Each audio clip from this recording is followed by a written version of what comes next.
Hello, good evening friends. ಇವತ್ತು ನಾವು ಪ್ರಚಲಿತ ಘಟನೆಗಳು, ಪ್ರಜಾವಾಣಿ, ವಿಜಯವಾಣಿ ಮತ್ತೆ ವಿದ್ಯಾರ್ಥಿ ಮಿತ್ರ ಪೇಪರ್ ಅಲ್ಲಿ ಏನೇನು ಬಂದಿದೆ ಅಂತ ನಾವು ಡಿಸ್ಕಸ್ ಮಾಡೋಣ. ಫಸ್ಟ್ ಟಾಪಿಕ್, ಈ ಬೆಂಗಳೂರಿನಲ್ಲಿ ಏರೋ ಇಂಡಿಯಾ ಶೋ ನಡೀತಾ ಇದೆ. ಅದು ಬೆಂಗಳೂರಿನ ಯಲಹಂಕ ವಾಯುನೆಲೆಯಲ್ಲಿ ನಡೀತಾ ಇದೆ. ಅಲ್ಲಿ ಈ ಇಸ್ರೇಲ್ದವರು ಈ ಹಿಂದೂಸ್ತಾನ್ ಏರೋನಾಟಿಕ್ಸ್ ಲಿಮಿಟೆಡ್ ಜೊತೆ ಒಂದು ಒಪ್ಪಂದವನ್ನು ಮಾಡಿಕೊಂಡಿದ್ದಾರೆ. ಇಸ್ರೇಲ್ದವರು ಹಿಂದೂಸ್ತಾನ್ ಏರೋನಾಟಿಕ್ಸ್ ಲಿಮಿಟೆಡ್ ಅಂದ್ರೆ HAL, ಅದು HAL ಬೆಂಗಳೂರಲ್ಲಿದೆ, ಅವರ ಜೊತೆ ಒಂದು ಒಪ್ಪಂದವನ್ನು ಮಾಡಿಕೊಂಡಿದ್ದಾರೆ. ಆ ಒಪ್ಪಂದ ಏನಂದ್ರೆ, ಈ ಬೋಯಿಂಗ್ ವಿಮಾನ ಅಂತ ಇದೆ, ಆ ವಿಮಾನಕ್ಕೆ ಕಾರ್ಗೋ ಡೋರ್ಗಳನ್ನ ಇವರು ಪೂರೈಕೆ ಮಾಡುವ ಒಂದು, ಯಾರಂದ್ರೆ ಈ ಹಿಂದೂಸ್ತಾನ್ ಏರೋನಾಟಿಕ್ಸ್ ಲಿಮಿಟೆಡ್ HAL ದವರು ಪೂರೈಕೆ ಮಾಡುವ ಒಂದು ಒಪ್ಪಂದವನ್ನು ಈ ಇಸ್ರೇಲ್ ಜೊತೆ ಆಗಿದೆ.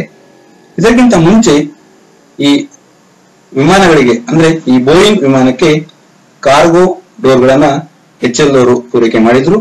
ಆ HAL ಗೆ ಪೂರೈಕೆ ಮಾಡಿದ ಈ HAL ದವರು ಈ ಕಾರ್ಗೋ ಡೋರ್ಗಳನ್ನ ಏನಂದ್ರೆ ಪೂರೈಕೆ ಮಾಡಿದ್ರು. ಆ ಪೂರೈಕೆ ಮಾಡಿದ ಒಂದು ಕಾರ್ಗೋ ಡೋರ್ಗಳ ಒಂದು ಗುಣಮಟ್ಟ ಬಹಳ ಚೆನ್ನಾಗಿದೆ ಅಂತೆ.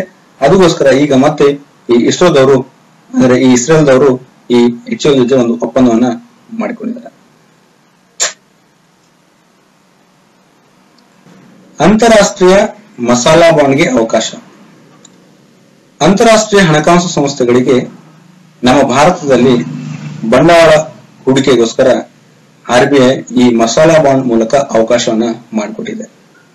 ಏಷಿಯನ್ ಡೆವಲಪ್ಮೆಂಟ್ ಬ್ಯಾಂಕ್, ಬ್ರಿಕ್ಸ್ ನೇತೃತ್ವದ ನ್ಯೂ ಡೆವಲಪ್ಮೆಂಟ್ ಬ್ಯಾಂಕ್ಗಳಿಗೆ ಮತ್ತೆ ವಿವಿಧ ಅಂತಾರಾಷ್ಟ್ರೀಯ ಬ್ಯಾಂಕ್ಗಳಿಗೆ ಈ ಹಣಕಾಸು ಸಂಸ್ಥೆಗಳಿಗೆ, ವಿವಿಧ ಅಂತಾರಾಷ್ಟ್ರೀಯ ಹಣಕಾಸು ಸಂಸ್ಥೆಗಳಿಗೆ ಮಸಾಲಾ ಬಾಂಡ್ ಮೂಲಕ ಬಂಡವಾಳ ಹೂಡಿಕೆಗೆ ಈ ನಮ್ಮ ಭಾರತದ RBI, reserve bank of India ಅವರು ಅವಕಾಶವನ್ನ ಮಾಡಿಕೊಟ್ಟಿದ್ದಾರೆ. ಅದು ಅವಕಾಶ ಈ ಬಂಡವಾಳ ಭಾರತದಲ್ಲಿ ಅಂದ್ರೆ ಭಾರತ ರೂಪಾಯಿ ಲೆಕ್ಕದಲ್ಲಿ ಅದನ್ನ ಹೂಡಿಕೆ ಮಾಡಬೇಕಂತ ಹೇಳಿದ್ದಾರೆ.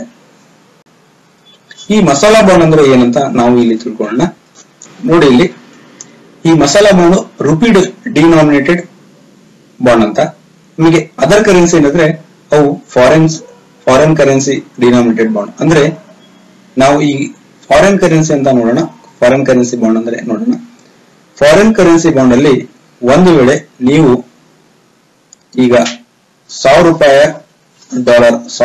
ಡಾಲರ್ ಬಾಂಡ್ ಅನ್ನು ನಾವು ಫಾರಿನ್ಗೆ at the rate of 10% per annum ಅಂದ್ರೆ ಪ್ರತಿ ವರ್ಷ 10% ಬಡ್ಡಿಯಂತೆ ನಾವು ಒಂದು ಬಾಂಡ್ ಅನ್ನ ಅವರಿಗೆ ಕೊಟ್ಟಾಗ ಅವರು ನಮಗೆ $1,000 ಬಾಂಡ್ ಒಂದು ಹಣವನ್ನು ನಮಗೆ ಸಾಲವಾಗಿ ಕೊಟ್ಟು ಅದಕ್ಕೆ 10% ಬಡ್ಡಿಯನ್ನು ನಾವು ತೀರ್ಬೇಕಾಗತ್ತೆ.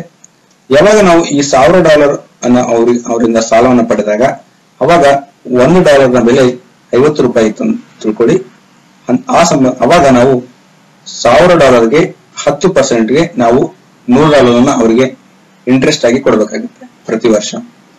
ಆ ಟೈಮಲ್ಲಿ $1ಗೆ 50 ರೂಪಾಯಿ ಇದ್ದಾಗ ನಾವು ನಮ್ಮ ಇಂಡಿಯಾ ಕರೆನ್ಸಿ ಪ್ರಕಾರ 5,000 ಪೇ ಮಾಡಬೇಕು ಪ್ರತಿ ವರ್ಷ. ಒಂದು ವೇಳೆ 2 ವರ್ಷ ಆದ ಕೂಡಲೇ ಈ ಡಾಲರ್ನ ರೇಟ್ 100 ರೂಪಾಯಿಗೆ ಹೋಗ್ತು, ಅಂದ್ರೆ 50 ರೂಪಾಯಿ ಇರೋದು 100 ರೂಪಾಯಿ ಆಯ್ತು ಅಂದ್ರೆ ಅವಾಗ ನಾವು ಈ $1,000ಗೆ 10% ಬಡ್ಡಿಯಲ್ಲಿ ವರ್ಷಕ್ಕೆ ನಾವು ಅವರಿಗೆ 10,000 ಅಂದ್ರೆ $100ಗೆ 10,000 ರೂಪಾಯಿ. ಯಾವಾಗ $1ಗೆ 100 ರೂಪಾಯಿ ಆದಾಗ. ಸೊ ಮೊದಲು 5,000 ಕೊಟ್ವಿ, ಈಗ 10,000 ಕೊಟ್ವಿ. ಸೊ ಡಿಫರೆನ್ಸ್ 5,000 ಆಯ್ತು. ಸೊ ಅದು ಯಾವಾಗ ಡಿಫರೆನ್ಸ್ 5,000 ಅಂದ್ರೆ 5,000 ನಾವು ಜಾಸ್ತಿ ಕೊಟ್ಟಂಗಾಯ್ತು. ಸೊ ಅವಾಗ ಈ ಸಾಲ ಅಂದ್ರೆ ನಮ್ಗೆ ಏನಾಗುತ್ತೆ, ರಿಸ್ಕ್ ಅನ್ನ ಆಗುತ್ತೆ. ಸೊ ಅದೇ ಈಗ ನೀವು ಮಸಾಲಾ ಬಾಂಡ್ ಗೆ ಬಂದಾಗ ಇಲ್ಲಿ ಆತರ ಆಗುದಿಲ್ಲ. ಇಲ್ಲಿ ಇನ್ವೆಸ್ಟರ್ಗೆ ಏನಾಗುತ್ತೆ, ರಿಸ್ಕ್ ಆಗುತ್ತೆ. ಹೇಗೆ ಅಂದ್ರೆ, ಫಾರ್ ಎಕ್ಸಾಂಪಲ್ ನಾವು 1,000 ರೂಪಾಯಿ ವರ್ತ್ ಇರೋ ಒಂದು ಬಾಂಡ್ ಅನ್ನ ಇನ್ವೆಸ್ಟರ್ಗೆ ನಾವು ಇಶ್ಯೂ ಮಾಡಿದಾಗ ಮತ್ತೆ ಅವನ ಹತ್ರ 1,000 ರೂಪಾಯಿಯನ್ನ ನಾವು ಸಾಲವಾಗಿ ಪಡೆದಿ ಅವನಿಗೆ ನಾವು ಪ್ರತಿ ವರ್ಷ 10% ಬಡ್ಡಿಯನ್ನ ಕೊಡ್ತೀವಿ ಅಂತ ನಾವು ಹೇಳಿದಾಗ ನಾವು ಈ 1,000 ರೂಪಾಯಿಗೆ 10% ಬಡ್ಡಿ ಪ್ರತಿ ವರ್ಷಕ್ಕೆ 100 ರೂಪಾಯಿನ ಕೊಡಬೇಕಾಗುತ್ತೆ ಇಂಟ್ರೆಸ್ಟ್ ದರದಲ್ಲಿ. ಸೊ ಆ ಟೈಮಲ್ಲಿ $1ಗೆ 50 ರೂಪಾಯಿ ಇರುತ್ತೆ. ಸೊ ಅವಾಗ ಫಾರಿನರ್ಗೆ ಅಂದ್ರೆ ಇನ್ವೆಸ್ಟರ್ಗೆ $7 ಹೋದಂಗಾಯ್ತು. ಅಂದ್ರೆ $7 ಅವನು ಗಳಿಕೆ ಮಾಡದ. ಅದೇ 2 ವರ್ಷ ಆದ ಕೂಡಲೇ ಒಂದು ವೇಳೆ $1ನ ಹಣ ರೇಟು 1,000 ರೂಪಾಯಿಗೆ ಸಮವಾದಾಗ ಅವಾಗ ಫಾರಿನರು $1 ಮಾತ್ರ ಅವನು ಗಳಿಕೆ ಮಾಡ್ತಾನೆ. ಅಂದ್ರೆ ಮೊದಲು ಪ್ರತಿ ವರ್ಷಕ್ಕೆ $7 ಅವನು ಗಳಿಕೆ ಮಾಡ್ತಾ ಇದ್ದ, ಈಗ $1 ಗಳಿಕೆ ಮಾಡ್ತಾ ಇದ್ದಾನೆ. ಸೊ ಇದರಿಂದ ಏನಾಗುತ್ತೆ, ಫಾರಿನರ್ಗೆ ರಿಸ್ಕ್ ಆಗುತ್ತೆ, ಅಂದ್ರೆ ಅವನಿಗೆ ಲಾಸ್ ಆಗುತ್ತೆ, ನಮ್ಗೆ ಏನು ನಷ್ಟ ಆಗುದಿಲ್ಲ. ಸೊ ಅದಕ್ಕೋಸ್ಕರ ಈ ಮಸಾಲಾ ಬಾಂಡ್ ಅನ್ನ ಏನ್ ಮಾಡಿದೆ, ಇಂಟ್ರೊಡ್ಯೂಸ್ ಮಾಡಿದ್ದಾರೆ. ಆಮೇಲೆ ಈ ಫಾರಿನರ್ ಯಾಕೆ ನಮ್ಮ ದೇಶದಲ್ಲಿ ಇನ್ವೆಸ್ಟ್ ಮಾಡ್ತಾರೆ ಅಂದ್ರೆ, ಫಾರಿನರ್ ಅವರ ದೇಶದಲ್ಲಿ ಅವರಿಗೆ ಇಂಟ್ರೆಸ್ಟ್ ರೇಟ್ ಕಡಿಮೆ ಇರುತ್ತೆ, 2 to 3% ಇರುತ್ತೆ. ಬಟ್ ನಮ್ಮ ದೇಶದಲ್ಲಿ ಇಲ್ಲಿ 5 to 7% ಅಂದ್ರೆ ಅವರಿಗೆ ಈ ಇಂಟ್ರೆಸ್ಟ್ ರೇಟ್ ಅನ್ನ ಸಿಗುತ್ತೆ. ಅದಕ್ಕೋಸ್ಕರ ಅವರು ಇಲ್ಲಿ ಏನಂದ್ರೆ ಇನ್ವೆಸ್ಟ್ ಮಾಡ್ತಾರೆ ನಮ್ಮ ಇಂಡಿಯಾದಲ್ಲಿ. ಓಕೆ, ಸೊ ಈ ಮಸಾಲಾ ಬಾಂಡ್ಸ್ ಇಂಟ್ರೊಡ್ಯೂಸ್ ಮಾಡಿದ್ದು 2013ರಲ್ಲಿ. ಅದು ಇಂಟರ್ನ್ಯಾಷನಲ್ ಫೈನಾನ್ಷಿಯಲ್ ಕಾರ್ಪೊರೇಷನ್ ಅದು ಒಂದು ಸಂಸ್ಥೆ. ಅವರು ಮೊದಲ ಬಾರಿಗೆ ಈ ರುಪಿ ಡಿನಾಮಿನೇಟೆಡ್ ಬಾಂಡ್ ಅಂದ್ರೆ ಮಸಾಲಾ ಬಾಂಡ್ ಅನ್ನ 2013ರಲ್ಲಿ ಏನಂದ್ರೆ ಬಿಡುಗಡೆ ಮಾಡಿದ್ರು. ಇದು ಲಂಡನ್ ಸ್ಟಾಕ್ ಎಕ್ಸ್ಚೇಂಜ್ ಅಲ್ಲಿ ನೋಂದಾವಣೆ ಆಗಿದೆ. ಮತ್ತೆ ಈ ರೂಪಾಯಿ ನಮೂದಿತದ್ರಲ್ಲಿ ಪ್ರಥಮ ಬಾಂಡ್ ಆಗಿ ಇದು ಹೆಗ್ಗಳಿಕೆ ಒಂದು ಪಾತ್ರವಾಗಿದೆ. ಯಾವುದು ಮಸಾಲಾ ಬಾಂಡ್. ಮತ್ತೆ ಮಸಾಲಾನ ಹೆಸರು, ಇದು ನಮ್ಮ ಭಾರತದಲ್ಲಿ ಮಸಾಲಾ ಪದಾರ್ಥಕ್ಕೆ ಹೆಚ್ಚು ಹೆಸರುವಾಸಿಯಾಗಿರೋಸ್ಕರ ಈ ನಮ್ಮ ಭಾರತಕ್ಕೆ ಅದು ಒಂದು ಇಂಡಿಕೇಶನ್ ಕೊಡೋಸ್ಕರ ಈ ಮಸಾಲಾನ ಹೆಸರನ್ನು ಕೊಟ್ಟಿದ್ದಾರೆ. ಅದು ಮಸಾಲಾ ಬಾಂಡ್ ಅಂತ ಆಗಿದೆ.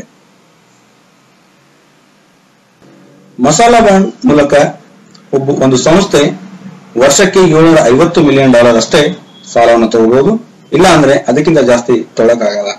ಆಮೇಲೆ ಅದರ ಅವಧಿ 5 ವರ್ಷ ಇರುತ್ತೆ ಈ ಬಾಂಡ್ ನ.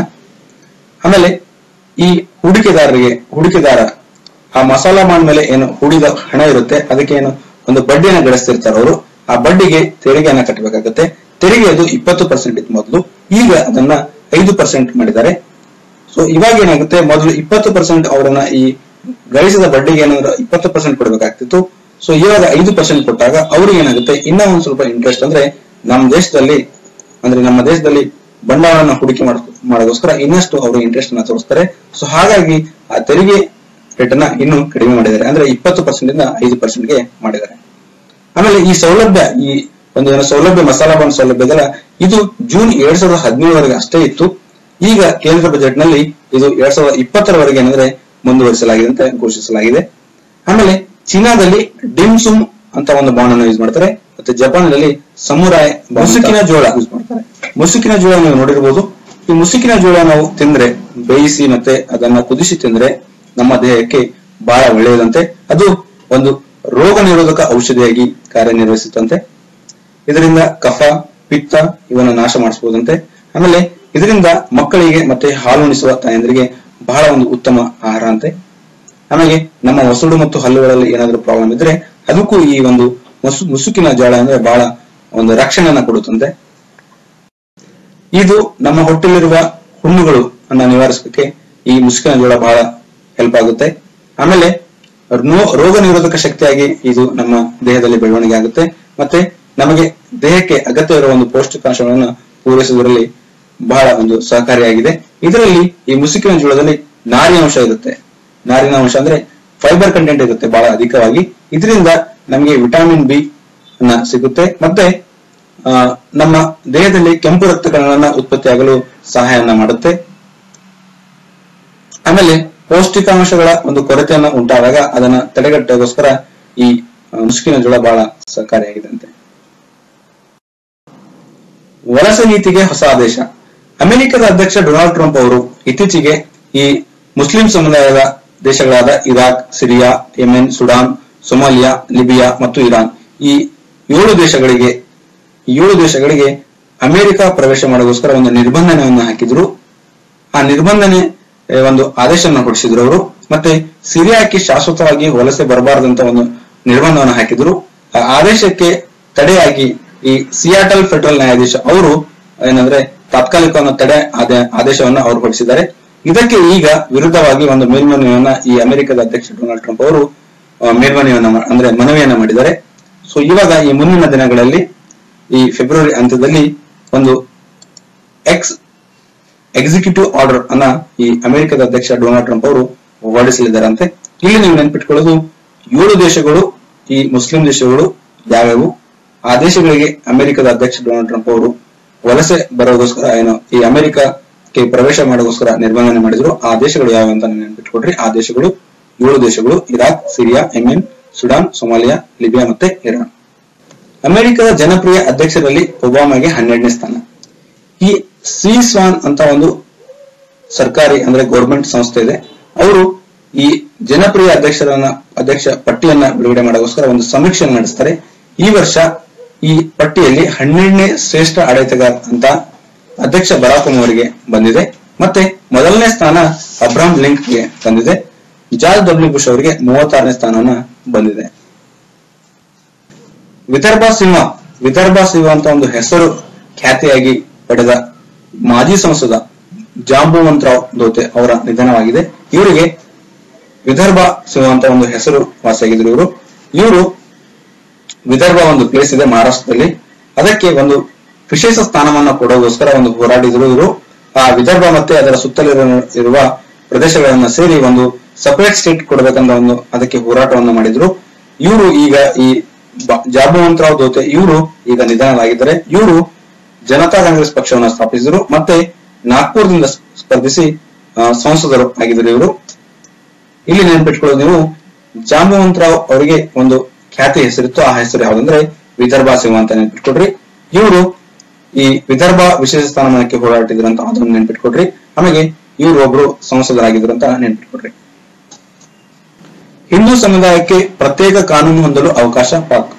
ಪಾಕಿಸ್ತಾನದವರು ಹಿಂದೂ ಸಮುದಾಯಕ್ಕೆ ಒಂದು ಪ್ರತ್ಯೇಕ ಕಾನೂನು ರೂಪಿಸಲು ಒಂದು ಮಸೂದೆಯನ್ನ ಈ ಕಾನೂನು ಸಚಿವರಾದ ಜಹೀರ್ ಹಮೀದ್ ಅವರು ಒಂದು ಮಸೂದೆಯನ್ನ ಮಂಡಿಸಿದರು ಸಂಸತ್ತಿನಲ್ಲಿ. ಈಗ ಅದಕ್ಕೆ ಅಂಗೀಕಾರವನ್ನು ದೊರೆತಿದೆ. ಮತ್ತೆ ಈ ಹಿಂದೂ ವಿವಾಹ ಮಸೂದೆಗೆ ಈ ಕಾಯ್ದೆಗೆ ಒಂದು ಹೆಸರನ್ನು ಕೊಟ್ಟಿದ್ದಾರೆ. ಆ ಹೆಸರು ಶಾದಿ ಪರತ್ ಅಂತ. ಈ ಕಾಯ್ದೆ ಪಾಕಿಸ್ತಾನದ ಪಂಜಾಬ್, ಬಲೂಚಿಸ್ತಾನ್ ಮತ್ತು ಖೈಬರ್ ಅಲ್ಲಿರುವ ಹಿಂದೂಗಳಿಗೆ ಮಾತ್ರ ಈ ಕಾಯ್ದೆಯನ್ನ ಅನ್ವಯವಾಗುತ್ತಂತೆ. ಆರ್ಥಿಕ ಸ್ವಾತಂತ್ರ್ಯ ಭಾರತಕ್ಕೆ 143ನೇ ಸ್ಥಾನ. ಈ ಅಮೆರಿಕ ಮೂಲದ ಥಿಂಕ್ ಟ್ಯಾಂಕ್ ಹೆರಿಟೇಜ್ ಫೌಂಡೇಶನ್ ಅವರು ಈ ಅಂತಾರಾಷ್ಟ್ರೀಯ ಆರ್ಥಿಕ ಸ್ವಾತಂತ್ರ್ಯ ಅನುಸೂಚಿಯನ್ನು ಬಿಡುಗಡೆ ಮಾಡ್ತಾರೆ. ಈ ಅಂತಾರಾಷ್ಟ್ರೀಯ ಆರ್ಥಿಕ ಸ್ವಾತಂತ್ರ್ಯ ಅನುಸೂಚಿಯಲ್ಲಿ ಅಂದ್ರೆ ಈ ನಮ್ಮ ದೇಶದ ಆರ್ಥಿಕ ವ್ಯವಸ್ಥೆ ಹೇಗಿದೆ, ಆ ಪ್ರಗತಿಯಲ್ಲಿ ಎಷ್ಟರ ಮಟ್ಟಿಗೆ ಇದೆ, ಯಾವ ರ್ಯಾಂಕಿನಲ್ಲಿ ಇದೆ, ಆಮೇಲೆ ಅಭಿವೃದ್ಧಿ ಹೇಗಾಗ್ತಿದೆ, ಸ್ಲೋ ಆಗ್ತಿದೆಯಾ, ಫಾಸ್ಟ್ ಆಗ್ತಿದೆಯಾ, ಅದಕ್ಕೆ ತೊಡಕುಗಳೇನು ಅನ್ನೋ ಒಂದು ವರದಿಯನ್ನ ಕೊಟ್ಟಿದೆ. ಆ ವರದಿಯ ಮೂಲಕ ಈ ಭಾರತಕ್ಕೆ 143ನೇ ಸ್ಥಾನ ಬಂದಿದೆ. ಒಟ್ಟು 186 ದೇಶಗಳ ಪೈಕಿ ಅದರಲ್ಲಿ ಭಾರತಕ್ಕೆ ಈ 2017ರಲ್ಲಿ 143ನೇ ಸ್ಥಾನ ಈ ಅಂತಾರಾಷ್ಟ್ರೀಯ ಆರ್ಥಿಕ ಸ್ವಾತಂತ್ರ್ಯ ಅನುಸೂಚಿಯಲ್ಲಿ ಅವರಿಗೆ ಈ 143ನೇ ಸ್ಥಾನವನ್ನ ಬಂದಿದೆ. ಆಮೇಲೆ 2016ರಲ್ಲಿ ಇದಕ್ಕೆ 123ನೇ ಸ್ಥಾನವನ್ನ ಪಡೆದುಕೊಂಡಿತ್ತು ಭಾರತ. ಈಗ 143ನೇ ಸ್ಥಾನವನ್ನ ಪಡೆದುಕೊಂಡಿದೆ. ಮತ್ತೆ ಮೊದಲ 5 ರಾಷ್ಟ್ರಗಳು ಈ ಆರ್ಥಿಕ ಸ್ವಾತಂತ್ರ್ಯ ಅನುಸೂಚಿಯಲ್ಲಿ ಮೊದಲ 5 ರಾಷ್ಟ್ರಗಳು ಯಾವಂದ್ರೆ ಹಾಂಗ್ಕಾಂಗ್, ಸಿಂಗಾಪುರ್, ನ್ಯೂಜಿಲೆಂಡ್, ಸ್ವಿಟ್ಜರ್ಲೆಂಡ್ ಮತ್ತು ಆಸ್ಟ್ರೇಲಿಯಾ. ಓಕೆ, ಈ ನಮ್ಮ ದೇಶದ ಆರ್ಥಿಕ ಸುಧಾರಣೆಗೆ ಏನೇನು ಕಾರಣಗಳಿದಾವೆ ಅಂದ್ರೆ ಆ ಕುಂಠಿತ ಆಗಕ್ಕೆ, ಆ ಪ್ರಗತಿಯಲ್ಲಿ ಕುಂಠಿತ ಆಗಕ್ಕೆ ಮತ್ತೆ ಅಭಿವೃದ್ಧಿಯಲ್ಲಿ ನಿಧಾನವಾದಗೋಸ್ಕರ ಕಾರಣಗಳೇನಂದ್ರೆ ಮೂಲಸೌಕರ್ಯಗಳು. ಅಂದ್ರೆ ಈ ಜನಗಳಿಗೆ ಮೂಲಸೌಕರ್ಯಗಳನ್ನ ಇಲ್ಲ, ಮೂಲಸೌಕರ್ಯಗಳು ಅವರಿಗೆ ಸಿಗ್ತಾ ಇಲ್ಲ, ಹಿಂದುಳಿದೆ ಅದು. ಆಮೇಲೆ ಭ್ರಷ್ಟಾಚಾರ ಇದೆ, ಬಹಳ ಕರಪ್ಷನ್ ಇದೆ, ಅದು ಒಂದು ಕಾರಣ ಇದೆ. ಆಮೇಲೆ ಕಳಪೆ ಸಾರ್ವಜನಿಕ ಹಣಕಾಸು ನಿರ್ವಹಣೆ, ಅಂದ್ರೆ ಈ ಬ್ಲಾಕ್ ಮನಿ ಎಲ್ಲ ಅಂದ್ರೆ ಮತ್ತೆ ಹಣಕಾಸು ನಿರ್ವಹಣೆ ಎಲ್ಲ ಬಹಳ ಕಳಪೆ ಆಗ್ತಾ ಇದೆ, ಅದು ಒಂದು ಕಾರಣ. ಸೊ ಇವೆಲ್ಲ ಕಾರಣಗಳು ನಮ್ಮ ಭಾರತದ ಪ್ರಗತಿ ಈ ಆರ್ಥಿಕ ಪ್ರಗತಿಯನ್ನ ಮಾಡೋದ್ರಲ್ಲಿ ಆರ್ಥಿಕ ಪ್ರಗತಿಯನ್ನು ಬೆಳವಣಿಗೆ ಮಾಡೋಗೋಸ್ಕರ ಈ ಕಾರಣಗಳು ಅಂದ್ರೆ ಈ ಹಿನ್ನಡೆಯನ್ನ ಆಗ್ತಾ ಇದೆ ಇದರಿಂದ ಅಂತ ಈ ವರದಿಯಲ್ಲಿ ಬಿಡುಗಡೆ ಆಗಿದೆ. ದಕ್ಷಿಣ ಏಷ್ಯಾ ಅಭಿವೃದ್ಧಿಗೆ ಪ್ರತ್ಯೇಕ ಕೇಂದ್ರ. ದಕ್ಷಿಣ ಏಷ್ಯಾ ಅಂದ್ರೆ ಸೌತ್ ಏಷ್ಯಾದಲ್ಲಿ 6 ರಾಷ್ಟ್ರಗಳು ಬರ್ತವೆ. ಭಾರತ, ಬಾಂಗ್ಲಾದೇಶ್, ಭೂತಾನ್, ಮಾಲ್ಡೀವ್ಸ್, ನೇಪಾಳ ಮತ್ತು ಶ್ರೀಲಂಕಾ. ಇವು 6 ರಾಷ್ಟ್ರಗಳಿಗೆ ಅವರ ಒಂದು ಅಲ್ಲಿನ ಮಾನವ ಮತ್ತು ಸಾಂಸ್ಥಿಕ ಸಾಮರ್ಥ್ಯವನ್ನು ಹೆಚ್ಚಿಸೋಸ್ಕರ ಹಾಗೂ ಬಡತನ ನಿರ್ಮೂಲನೆ ಒಂದು ಉದ್ದೇಶ ಇಟ್ಕೊಂಡು ಅಂತಾರಾಷ್ಟ್ರೀಯ ಹಣಕಾಸು ನಿಧಿ ಇಂಟರ್ನ್ಯಾಷನಲ್ ಮಾನಿಟರಿ ಫಂಡ್ ಇವರು ಮೊಟ್ಟ ಮೊದಲನೇದಾಗಿ ಒಂದು ಕೇಂದ್ರವನ್ನು ನವದೆಹಲಿ ಸ್ಥಾಪಿಸಲಾಗಿದೆ. ಆ ಕೇಂದ್ರದ ಹೆಸರು ದಕ್ಷಿಣ ಏಷ್ಯಾ ಪ್ರಾದೇಶಿಕ ತರಬೇತಿ ಮತ್ತು ತಾಂತ್ರಿಕ ಸಹಕಾರ ಕೇಂದ್ರ ಅಂತ. ಈ ಕೇಂದ್ರದ ಮುಖಾಂತರ ಬಡತನ ನಿರ್ಮೂಲನೆಗೋಸ್ಕರ ಏನೇನು ಒಂದು ಕಾರ್ಯಗಳನ್ನ ಯೋಜನೆಗಳನ್ನು ಅನುಷ್ಠಾನಗೊಳಿಸಬೇಕು ಅದರ ಬಗ್ಗೆ ಒಂದು ಚಿಂತನೆಯನ್ನು ನಡೆಸಲಿದ್ದಾರಂತೆ. ಇದರ ಈ ಅಂತಾರಾಷ್ಟ್ರೀಯ ಹಣಕಾಸು ನಿಧಿಯ ಅಧ್ಯಕ್ಷ ಕ್ರಿಸ್ಟಿನ್ ಲಗಾಡೆ ಅವರು ಮತ್ತೆ ನಮ್ಮ ಭಾರತದ ಕೇಂದ್ರ ಹಣಕಾಸು ಸಚಿವರಾದ ಅರುಣ್ ಜೇಟ್ಲಿ ಅವರು ಈ ಒಪ್ಪಂದಕ್ಕೆ, ಈ ಸಹಕಾರ ಒಪ್ಪಂದಕ್ಕೆ ಒಂದು ಪತ್ರಕ್ಕೆ ಒಂದು ಸಹಿಯನ್ನು ಹಾಕಿದ್ದಾರೆ. ಇದು ಈ ದಕ್ಷಿಣ ಏಷ್ಯಾ ಪ್ರಾದೇಶಿಕ ತರಬೇತಿ ಮತ್ತು ತಾಂತ್ರಿಕ ಸಹಕಾರ ಕೇಂದ್ರ ಇದು ದೆಹಲಿಯಲ್ಲಿ ಸ್ಥಾಪನೆಯನ್ನ ಮಾಡ್ತಾ ಇದ್ದಾರೆ. ಇವರು ಯಾರು? ಅಂತಾರಾಷ್ಟ್ರೀಯ ಹಣಕಾಸು ನಿಧಿಯವರು. ಬ್ರಿಟಿಷರಿಗೆ ಸಿಂಹ ಸ್ವಪ್ನವಾಗಿದ್ದ ಶಿವಾಜಿ. ಛತ್ರಪತಿ ಶಿವಾಜಿ ಇವರು ದೇಶದಲ್ಲಿ ಅಪ್ರತಿಮ ವೀರ ಅಂದ್ರೆ ದೇಶವನ್ನು ಕಂಡ ಅಪ್ರತಿಮ ವೀರ ಇವರ ಜನ್ಮದಿನ ಇವತ್ತು. ಇವರು ಪುಣೆ ಬಳಿ ಶಿವನೇರಿ ದುರ್ಗ ಅಲ್ಲಿ ಜನಿಸಿದ್ರು. ಇವರು ಒಂದು ದೊಡ್ಡ ಸೈನ್ಯವನ್ನೇ ಕಟ್ಟಿದ್ರು ಮತ್ತೆ ಸಾಮಾಜಿಕ ಕೆಲಸಗಳಿಗೆ ಬಹಳ ಶ್ರಮವನ್ನು ಪಟ್ಟಿದ್ದಾರೆ. ಆಮೇಲೆ ಇವರು 1946ರಲ್ಲಿ ಬಿಜಾಪುರ ಸುಲ್ತಾನ ಬಿಜಾಪುರನ್ನ ಆಳ್ತಾ ಇದ್ದ. ಅವನು ಅನಾರೋಗ್ಯದಿಂದ ಬಳಲುತ್ತಿದ್ದಾಗ ಅವಾಗ ಈ ಶಿವಾಜಿಯವರು ಬಿಜಾಪುರದ ವಶದಲ್ಲಿದ್ದ ಪುರಂದರಗಡ ಮತ್ತು ತೋರಣದುರ್ಗ ಇವೆಲ್ಲವನ್ನ ವಶಪಡಿಸಿಕೊಂಡಿದ್ರಂತೆ. ಆಮೇಲೆ ಮೊಘಲರ ಮೇಲೆ ಅಟ್ಯಾಕ್ ಮಾಡಿದ್ರು. ಅದೇ ರೀತಿ ಸೂರತ್ ನಲ್ಲಿ ಇಂಗ್ಲಿಷರ ಮೇಲೆ ಅಟ್ಯಾಕ್ ಮಾಡಿದ್ರಂತೆ. ಹಲವು ಕಾರ್ಯಾಚರಣೆಗಳಲ್ಲಿ ಇವರು ಅಂದ್ರೆ ಪಾಲ್ಗೊಂಡು ನಮ್ಮ ದೇಶಕ್ಕೆ ತುಂಬಾ ಸೇವೆಯನ್ನ ಅಂದ್ರೆ ಶ್ರಮಿಸಿದ್ದಾರೆ ಅಂತ ಹೇಳಲಾಗಿದೆ. ಅದೇ ರೀತಿ ಇವರು ಮರಾಠ ಸಾಮ್ರಾಜ್ಯವನ್ನು ಸ್ಥಾಪಿಸಿ ಛತ್ರಪತಿ ಎಂಬ ಒಂದು ಬಿರುದನ್ನ ಪಡೆದುಕೊಂಡಿದ್ರಂತೆ. ಆಮೇಲೆ ಈ ಶಿವಾಜಿ ಜಯಂತಿ ಆಚರಣೆಯನ್ನ ಘೋಷಣೆ ಮಾಡಿದವರು ಬಾಲಗಂಗಾಧರ ತಿಲಕ್. ಆ ಬಾಲಗಂಗಾಧರ ತಿಲಕ್ ಅವರು ಸ್ವಾತಂತ್ರ್ಯ ಚಳವಳಿ ಸಂದರ್ಭದಲ್ಲಿ ಈ ಶಿವಾಜಿ ಜಯಂತಿ ಆಚರಣೆ ಮಾಡೋಗೋಸ್ಕರ ಅಂದ್ರೆ ಪ್ರಾರಂಭ ಮಾಡಬೇಕಂತ ಘೋಷಣೆಯನ್ನ ಮಾಡಿದ್ರಂತೆ.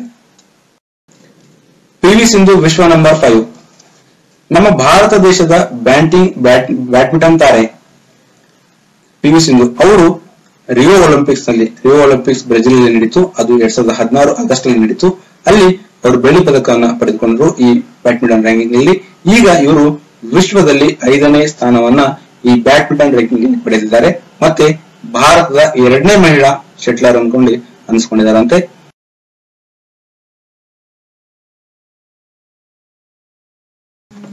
Thank you so much. ಇವತ್ತು ಸ್ವಲ್ಪ ಲೇಟ್ ಆಯ್ತು, ಏನಂದ್ರೆ ಟೆಕ್ನಿಕಲ್ ಪ್ರಾಬ್ಲಮ್ ಇತ್ತು, ಅದಕ್ಕೋಸ್ಕರ ಸ್ವಲ್ಪ ಲೇಟ್ ಆಯ್ತು. Okay, thank you. Please do like, share and comment. Thank you. Good night, take care.